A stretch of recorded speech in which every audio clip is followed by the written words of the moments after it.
So last night I made an amazing yummy cake, which you're going to see next. But after I made it and recorded everything, I found out that today, April the 2nd, is National Peanut Butter and Jelly Day. So happy National Peanut Butter and Jelly Day and enjoy this recipe. Welcome to another episode of Cooking in Quarantine.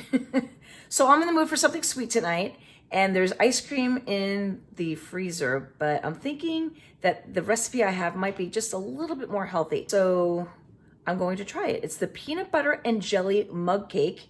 The recipe I'm doing is for one, so you'd have to do it all over again for each person that you want to make it for. So I'm going to turn the camera around and show you the ingredients. Okay, you're going to need 1/4 cup of peanut butter. I'm using the natural one, and I'm stirring it up because all the oils have separated. So I'm using this kind of peanut butter. You need 1 egg. You need some brown sugar. I have the Splenda version, so this will help to cut the sugar down if you are watching your sugar. I love this stuff. You're also going to need some baking powder. Now, it takes 1/4 teaspoon, and the recipe says if you like it fudgier, then you can leave out the baking powder. But I'm going to try it with the way it's supposed to be first, and then if I think it's too cakey, then I can change it up the next time. But I'm definitely going to use the baking powder. It's calling for a pinch of salt, so I'll get my pinch from this. And the last thing is grape jelly, a tablespoon of grape jelly or whatever you happen to have on hand. So I don't have grape jelly, but I do have all fruit strawberry, and so I'm going to use that instead. Okay, and you are also going to need a mug. I have made mug cakes in the past, and this mug has worked out really well. It's probably about 12 ounces, so that's what I'm going to use. To start out, we're going to do my 1/4 cup of peanut butter.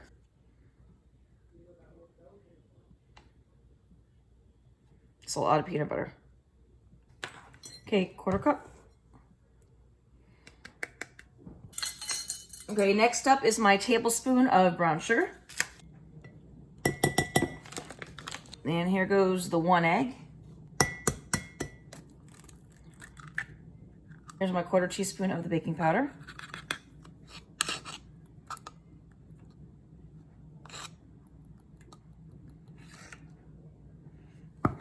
I'm actually not going to fill it all the way up because I kind of want a mixture between the super fudgy and the cakey. So I'm going to go a little less than the full and see what happens.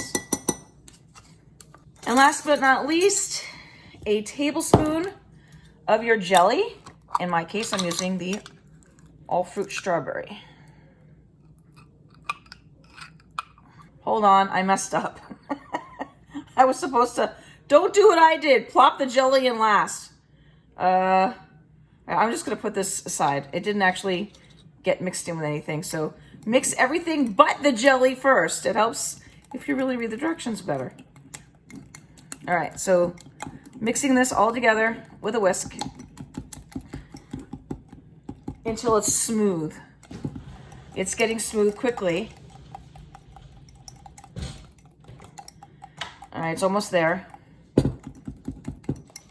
And then it says to plop in the jelly and then swirl it with a knife. Okay, so I think it might be a little harder to just plop this one in just because jelly is a little thinner than the all fruit, but we'll see what happens. So it looks pretty smooth to me. All right, so we're gonna stop whisking that. I'll plop this in. And I still have my knife from before. And I'm supposed to swirl it, but you can see from there, it's kind of not really swirling. So I'm just gonna try to maybe cut it up a little bit.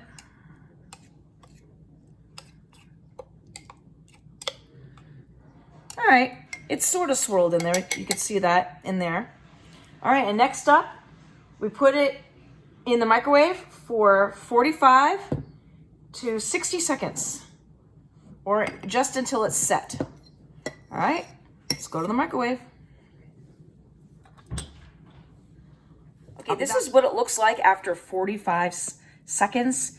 I think I'm gonna go the full minute because right in this area, it looks like it's not set. So I'm gonna put it back in for another 15 seconds. Okay, so it's out of the microwave. It looks like it's still a little mushy in this area, but you know what? I'm gonna taste it anyway. All right, I'm going to take a bite. This is the cakey part of it. Ooh, it's really hot. All right, here we go.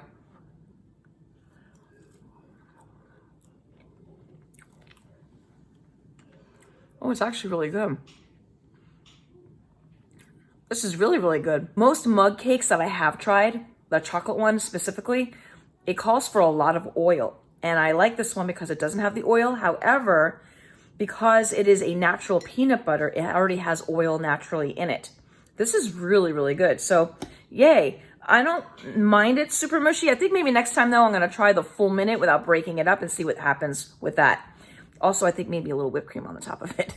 Well, thank you for tuning into the wonderful world of Wendy. Don't forget to hit the subscribe button below. Give me a thumbs up. And I'll see you on my next adventure. Again, whatever that may be. Bye.